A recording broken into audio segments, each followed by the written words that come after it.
The miracle fruit, as it's called, does an amazing thing to your taste buds. You pop one into your mouth and the next thing you eat tastes sweeter. A lemon becomes lemonade. A bologna sandwich, cake. Adam Leith Goldner is currently writing a book about miracle fruit, and he joins us from the studios of the CBC in Montreal. Hello there. Hello. So scientists have been studying just how miracle fruit works, its magic on our tongues. What have they been able to figure out? Well, basically, after you eat the miracle fruit and the pleasant squirt of juice coats your tongue, that juice contains a fascinating protein called miraculin. It sounds like something out of Superman. Miraculin. Yeah. Miraculin is basically this protein that has some little sugars attached to it. And those sugars are just out of reach of the sweet receptors on your tongue. So what happens is that in a kind of biochemical quirk, the sweet receptors keep trying to get a hold of those sugars, almost like a donkey who keeps trying to bite a carrot. But only when you eat a sour food, like a lemon, can the donkey suddenly grab the carrot. The sugar molecules pop into the sugar receptors, which send sweetness signals to your brain, and you start tasting sweetness. Does it make all foods taste sweeter? No, it only makes sour foods taste sweeter. So the key that unlocks our taste receptors is sour food. So things like lemons, limes, pickles. Yeah, pickles taste like honey after eating a miracle fruit. No way. Way. That is weird. So describe for me the miracle fruit. Yeah, they're these little red berries that are kind of like the size of a small olive or maybe the tip of your pinky. Where do they grow? They grow in West Africa in what was known as the Gold Coast. And traditionally, they used it before eating some of their foods like porridges and breads and fermented palm wines that are shockingly sour. These days, it isn't used too often because it's not really cultivated on any scale. It grows in very inaccessible parts of the rainforests, and so they use it as a novelty item or a parlor trick. Little kids love it. They take it before partying. It sounds like this could be a great trick to use if you were trying to lose weight or for people who had to curb their sugar intake because they were diabetic. Has anyone in the United States ever tried to market miracle fruit in this way? Yes, there is an amazing story that goes back to the 1960s. The U.S. Army and the international pharmaceutical industry figured out how the molecule works, how miraculin works.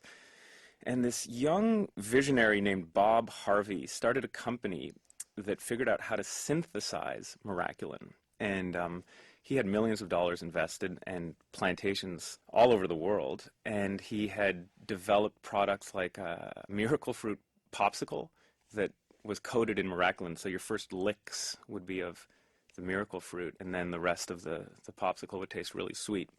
And miracle fruit chewing gum and miracle fruit soft drinks. And all of this stuff was 100% sugar-free. But before getting regulatory approval, they started testing it on little kids who loved it. But the FDA decided that it hadn't been proved to be safe, so they didn't allow it to be marketed as a food additive. Well, we found a man named Curtis Mosey in Fort Lauderdale who grows miracle fruit in a nursery near his home, and he sent us a few berries to try. So we're going to say goodbye to you now, Mr. Goldner. Thanks for talking with us. Thank you, Debbie. And now the proof is in the pudding, as it were. I couldn't try these things without some backup. And who better than Susan Stamberg and Linda Wertheimer, who have some of the best taste buds at NPR.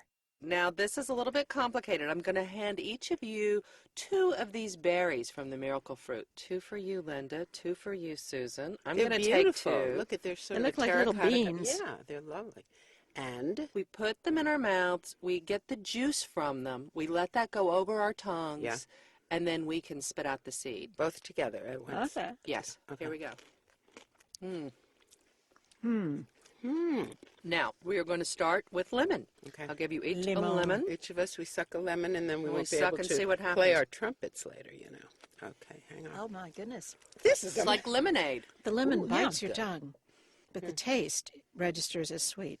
How Very A strange. scientist who works with these miracle fruit berries tells us that you can actually eat these berries and then eat a bologna sandwich and it tastes like cake. What a dreadful idea. Thank you for not asking us to try that, Debbie. You're welcome. Yeah. But what Let's about find out what it does to cheese. Okay. We have Right. 3 types of cheeses here. I'll let you choose what you like. There's cheddar, smoked Gouda, and a dill Havarti, I believe. Boy, you weekend people know how to live it up. We know how to eat on this show. Yes, you I'll do. take Okay. the cheddar. Okay, deal for I'll me. try the smoked Gouda.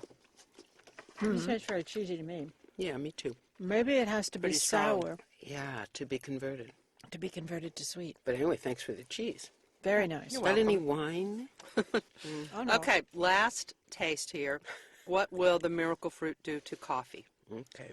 Okay, you go Okay. first on the coffee. It sweetened the coffee. It did, because I don't like sweet coffee. It does sort of take the bite off. It does. It Weird. does. It's a miracle.